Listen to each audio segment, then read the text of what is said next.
Selamat pagi, selamat siang, selamat malam. Kami dari tim PSSI PP Polri mengucapkan Assalamualaikum warahmatullahi wabarakatuh. Amat sebahagia Alexander Riganto Bukit, Rosli Simanjuta, bersama dengan Bapak Ibu sekalian di sini. Kita akan bahas mengenai kelanjutan dari topik kita, dasar-dasar manajemen risiko. Baik, pertemuan ke-9 ya, tidak terasa kita sudah masuk ke pertemuan yang ke-9. Oke. Dalam pertemuan yang ke-9 ini kita akan bahas mengenai beberapa bagian yang ketiga. Jadi definisi kemudian metodologi sudah selesai. Sekarang kita akan masuki pada praktek terbaik manajemen risiko. Baik, saudara sekalian, para pembelajar yang budiman, dalam topik kita ini tentunya kita punya target. Target kita adalah kita memiliki, yang pertama, memiliki perbandingan dalam penerapan risiko untuk berbagai model.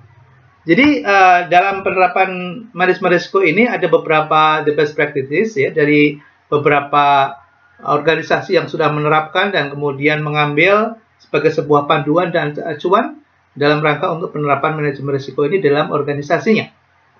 Nah, kemudian yang kedua, peserta, ya, para pembelajar sekalian, mampu menentukan dan memilih metode penerapan kerangka manajemen risiko yang sesuai dengan perusahaan. Kemudian yang ketiga, peserta memiliki sikap antisipatif, ya, dan responsif. Kalau kita lihat di sini, responsif terhadap perubahan lingkungan organisasi perusahaan. Jadi, yang namanya organisasi perusahaan ini kan tidak stagnan, dia tidak statis, dia dinamis, terus mengalami perubahan. Dan tentunya perubahan ini harus diikuti dengan berbagai teori dan konsep-konsep yang terkini sehingga dia bisa menyesuaikan dengan perubahan itu. Baik, saudara sekalian, dalam pertemuan kita yang ke-9 ini, nanti kita akan bahas secara berurutan, ya, dari mulai kita memahami tentang praktek terbaik penerapan manajemen risiko, kemudian kita akan bahas nanti tentang IRM, tentang Enterprise Risk Management, kemudian tentang ISO, ya, ada the International Organization for Standardization. Kemudian kita akan pakai juga dari BIS, ya, ada the Bank for International Settlement. Oke. Saudara sekalian, mungkin kita sudah sering mendengar adanya istilah GRC, ya. Ada Governance, Risk, and Compliance. Nah, ada 3 pilar ini yang menjadi concern bagi organisasi-organisasi modern pada saat ini, di mana dia bisa diterima di tengah-tengah suatu industri global kalau dia menerapkan ketiga pilar itu. Jadi kalau kita bicara dalam konteks bagaimana agar kita naik kelas, baik UKM, ya terutama UKM yang ingin naik kelas, kalau dia belum memahami tentang 3 pilar yang kita sebut tadi, yaitu adanya governance, risk, and compliance, tentu sulit sekali untuk diterima oleh masyarakat global, masyarakat internasional. Karena ketiga prinsip ini akan menjadi acuan apakah organisasi kita ini bisa dipercaya atau tidak. Maksudnya, organisasi kita dipercaya atau tidak, bagaimana kita bisa dipercaya, produk kita bisa diterima oleh masyarakat internasional, kalau dalam standar baik terkait dengan produksinya, terkait dengan kapasitas orangnya, terkait dengan fasilitas sarana penunjang dan fasilitas produksinya, tidak diakui dalam hal keamanannya, safety-nya, dalam hal kualitas prosesnya, dalam hal quality control-nya, dan bagaimana kita comply ya terhadap ketentuan-ketentuan yang berlaku secara internasional. Nah, ini diperlukan dan patut untuk diketahui bersama bahwa manajemen risiko ini adalah bagian dari 3 pilar itu tadi yang kita sebut, yaitu governance, risk, and compliance. Oke, saudara sekalian, kita nanti akan bahas dari 3 rekomendasi yang dikeluarkan oleh COSO, ya, kemudian oleh ISO, dan yang dikeluarkan oleh BIS. Oke, saudara sekalian, kita coba mulai pahami sedikit demi sedikit ya. Beberapa organisasi yang mengeluarkan rekomendasi terkait dengan penerapan risk management ini ya. Pertama, COSO ya. The Committee of Sponsoring Organization of Tradeway Commission. Organisasi didirikan pada tahun 1985 ya. Ini adalah lembaga nirlaba yang mengeluarkan rekomendasi mengenai enterprise risk management, internal control, dan pencegahan fraud. Oke, kemudian yang kedua, kita nanti akan bahas produk dan rekomendasi dari ISO, ya, The International Organization for Standardization, didirikan pada tahun 1957. Organisasi ini adalah organisasi nirlaba yang memberikan rekomendasi mengenai standar kepemilikan, industri, dan perdagangan di seluruh dunia. Makanya tadi saya sebut, ketika kemudian kita menghasilkan suatu produk dan kemudian kita ingin agar produk kita diterima oleh masyarakat global, maka kita harus comply terhadap standar-standar yang sudah dikeluarkan oleh ISO. Gitu ya. Kemudian, yang ketiga adalah karena kita juga bicara dalam konteks financial, sehingga kita nggak lepas dari beberapa aturan dan kesepakatan internasional. Yang seringkali menjadi rujukan adalah yang dihasilkan dari The Bank for International Settlement, yang kemudian produknya kita sering dengar, yaitu Basel, ya, karena dihasilkan di kota Basel. Ada Basel 1, Basel 2, Basel 3, begitu. Nah, ini secara khusus sebagai sebuah lembaga keuangan internasional yang memberikan rekomendasi di bidang stabilitas moneter, keuangan, serta pengaturan mengenai perbankan dan sistem pembayaran internasional. Baik, saudara sekalian, para pembelajar yang budiman, kita coba mulai masuk ke COSO, ya, Integrated Framework 2004. Ini contohnya ketika tadi kita sebelumnya di pertemuan mulai pertemuan ketiga, ya, ketiga, keempat, kelima, keenam, ketujuh. Ya, kita bahas mengenai bagaimana melakukan risk identification, kemudian kita melakukan risk analysis, kemudian melakukan risk evaluation. Nah, proses-proses yang terjadi kemudian mengacu kepada 4 framework, yaitu yang terkait dengan kegiatan operasional, keuangan, ya. Nah, itu adalah merupakan rujukan yang diberikan oleh IRN, ya. Jadi kita secara tidak sadar ketika kita sudah mempelajari pada tahapan yang ke-9 ini, kita sebetulnya sudah mencoba mengadopsi dari rujukan dan rekomendasi yang dikeluarkan oleh COSO. Nah, apalagi yang pertemuan ke-8 terakhir kemarin, ya, yaitu kita memasukkan adanya internal control, di mana dalam proses risk management itu terlibat di dalamnya internal control kita untuk ikut dalam proses mengevaluasi, memantau pelaksanaan dari risk management. Ya, sebetulnya itu adalah rekomendasi dari COSO, gitu. Jadi sadar atau tidak sadar, kita sebetulnya sudah mempelajari. Oke,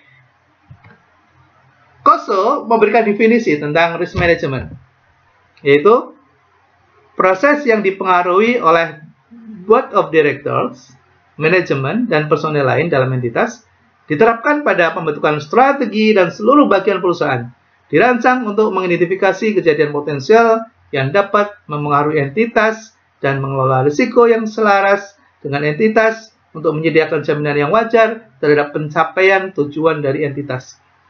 Apa artinya? Bahwa penerapan risk management ini sebetulnya dilakukan dalam rangka untuk mencapai tujuan organisasi. Nah, ketika kita punya mission, kita punya goals, dan kemudian punya sasaran-sasaran, maka disitulah sebetulnya risiko itu melekat di dalamnya. Oke, saudara sekalian, ini yang kita sebutkan tadi. Jadi, di dalam konsepnya COSO, ya, COSO IRM Integrated Framework ini, bahwa setiap perusahaan, dia pasti akan memiliki sasaran. Ya, sasaran yang menjadi priority dan menjadi scope dari risk management adalah strategis, ya. Kemudian yang kedua operational. Kemudian yang ketiga adalah pelaporan dan yang keempat adalah kepatuhan atau compliance. Oke, saudara sekalian, kalau kita coba lihat strategis apa yang dimaksud, yaitu sasaran yang mendukung dan selaras dengan misi perusahaan. Jadi, ketika kita sudah menentukan sebuah sasaran strategis, maka di situ kita sudah melekat dan bisa kita identify mengenai risiko-risiko yang akan bisa muncul untuk menggagalkan dari strategi itu, atau sebaliknya. Secara operasional juga sama. Efektivitas dan efisiensi ini bisa kita ukur dan kemudian kita jadikan sebagai scope ya dalam rangka untuk menggali risk potential dan risk identification. Kemudian sistem pelaporan. Keterpercayaan dari pelaporan ini menjadi salah satu kunci apakah kita menerapkan prinsip-prinsip KOSO atau tidak. Jadi kalau ada suatu organisasi tidak memiliki sistem pelaporan yang baik, maka berarti dia tidak memiliki dan tidak menerapkan prinsip KOSO. Kemudian yang keempat adalah kepatuhan atau compliance terhadap hukum dan regulasi yang berlaku. Semua regulasi pada hakikatnya adalah dalam rangka untuk mengamankan industri, untuk mengamankan dari perusahaan itu sendiri, dan seluruh stakeholder yang ada di dalamnya maupun yang ada di luar dari organisasi itu. Jadi ketika dia comply ya, terhadap dia patuh terhadap hukum dan regulasi, maka secara hakiki dan hakikatnya dia peduli dan dia aware ya. Dia berpikir bahwa ini perusahaan tidak hanya untuk kepentingan para pemegang saham, tapi juga ini perusahaan ada kepentingan masyarakat di dalamnya, ada kepentingan pemerintah di dalamnya, ya, ada kepentingan terutama untuk para pemegang saham dan para pengguna dan usernya.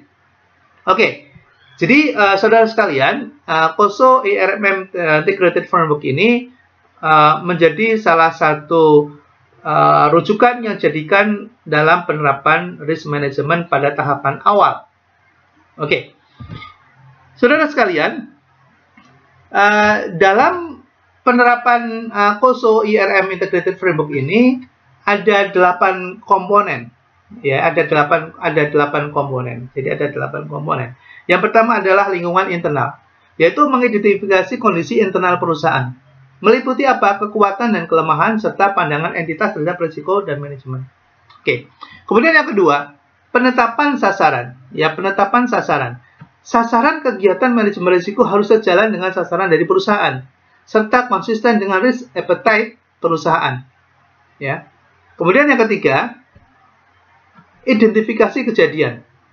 Kejadian internal dan eksternal yang dapat mempengaruhi pencapaian sasaran perusahaan harus dapat diidentifikasi, meliputi risiko dengan kesempatan yang dapat muncul. Oke. Kemudian yang keempat, penilaian risiko. Risiko dianalisis berdasarkan kemungkinan ya dan dampaknya seperti yang kita sudah pelajari sebelumnya bahwa L dan C ya likelihood atau probability atau appetite dan L serta impact-nya, dampaknya, D-nya, dampaknya, ini adalah menjadi bagian dari unsur penting dalam menganalisis risiko. Nah, hasil dari analisis risiko ini akan dijadikan sebagai dasar untuk menentukan pelakuan risiko atau untuk menentukan mitigation. Oke, saudara sekalian, kita lanjutkan. Ya, sekarang ke perlakuan risiko. Terdapat 4 alternatif pelakuan risiko seperti yang kita sudah pelajari sebelumnya. Jadi ketika kita mempelajari bahwa risiko itu bisa kita hadapi dengan 4 strategi. Yaitu yang pertama adalah menghindari, ya avoidance, kemudian acceptance, kemudian reduction, dan sharing. Ya, itu sebetulnya kita mengacu dan mengadopsi dari IRM. Gitu ya. Jadi secara tidak langsung ketika kita belajar di awal pada pertemuan-pertemuan sebelumnya itu, kita sudah mengacu pada prinsip-prinsip yang direkomendasikan oleh KOSO gitu. Yang keenam, aktivitas pengendalian, yaitu membangun dan mengimplementasikan kebijakan dan prosedur untuk memastikan pelakuan risiko diterapkan dengan efektif. Yang ketujuh, informasi dan komunikasi. Informasi yang relevan diintegrasi, diperoleh, dan dikomunikasikan dalam bentuk dan waktu yang tepat, agar personel dapat melakukan tanggung jawabnya dengan baik. Jadi, seperti yang kita sudah sebutkan di awal, ketika kita sudah melakukan risk identification, kemudian melakukan analisis dan mengevaluasi, serta memantau. Nah, dalam proses pemantauan itu mungkin akan diketemukan adanya risk potensial baru, ada risk owner baru maupun ada risk area baru. Maka dilakukan update. Ya, mungkin ada temuan-temuan risiko baru. Dan dari risk potential dan risk area yang kemudian dipantau dengan melakukan mitigasi, ya, dengan melakukan perlakuan agar risiko yang muncul nanti di akhir itu bisa turun posisinya, maka di situ harus ada komunikasi, di situ harus ada informasi yang transparan dan semua pihak memahami dan mengetahui bahwa proses perlakuan terhadap risiko itu sedang berjalan, ya, dalam tahap untuk selalu dikurangi begitu, ya. Nah, pemantauan bahwa seluruh kegiatan IRM itu harus dipantau, dievaluasi, dan dikembangkan. Jadi yang namanya penerapan risk mitigation dan risk management itu tidak stuck, ya. Dia akan selalu bertumbuh, akan berkembang secara dinamis, seperti dalam prinsip-prinsip risk management yang kita sudah pelajari sebelumnya. Oke, saudara sekalian, para pembelajar yang budiman, ini kalau kita lihat gambar, ya, ini adalah ilustrasi keterkaitan antara sasaran, ya, komponen IRM 2004 dan unit kerja perusahaan. Kalau kita lihat yang paling atas, ini ada istilah strategic, operation, reporting, compliance. Bahwa perusahaan yang memiliki tata kelola yang baik, dia memiliki strategi, pasti, ya kan? Kemudian di sisi tataran operasional, ya, dia menjalankan sesuai dengan SOP yang sudah dibuat dan ditentukan. Kemudian ada reporting, dari hasil dari proses kegiatan operasional itu ada pelaporan hasilnya, dan kemudian dia compliance, ya, dia patuh terhadap aturan law maupun regulasi bisnis yang ada. Oke. Nah, kemudian ada di sisi sebelah depan ini, ya, di sebelah depan, ya. Di situ organisasi yang dianggap dia comply, yang dianggap dia memiliki tata kelola yang baik, dia memiliki internal environment yang mendukung, ya, lingkungan internal yang mendukung, ada objective setting, ada event identification, ada risk assessment, ada risk response, ada control activities, information dan communication, serta monitoring. Ini sudah kita jelaskan sebelumnya, ya. Jadi proses manajemen risiko itu berjalan, ya. Dan yang menjadi bagian yang di scope, ya, yang menjadi bagian yang disorot, yang diteropong, yang kemudian di-identified adalah subsidiary, oke, business unit, oke, division, oke, entity level, ya. Jadi yang menjadi scope, ya, dari ruang lingkup risk adalah dari mulai subsidiary, business unit, division, and entity level. Jadi level yang paling atas sampai level yang paling bawah, ya, entities levelnya. Oke. Saudara sekalian, tidak terasa ini penjelasan di awal. Nanti kita akan bahas secara lebih detail, ya, secara lebih rinci apa yang kemudian direkomendasikan oleh IRM, apa yang direkomendasikan oleh ISO, dan apa yang direkomendasikan oleh BIS, oleh The Bank for International Settlement, oleh ISO, the International Organization for Standardization, dan kemudian oleh COSO dalam bentuk IRM, Enterprise Risk Management. Oke, saudara sekalian, saya kira seperti itu pengantar kita untuk memahami dan mulai kita masuk pada bagaimana penerapan risk management ini dijalankan oleh organisasi-organisasi yang kemudian bisa diterima secara internasional. Oke, terima kasih. Selamat belajar terus. Tetap semangat, jaga kesehatan. Mudah-mudahan bermanfaat. Terima kasih. Salam kompeten. Assalamualaikum warahmatullahi wabarakatuh.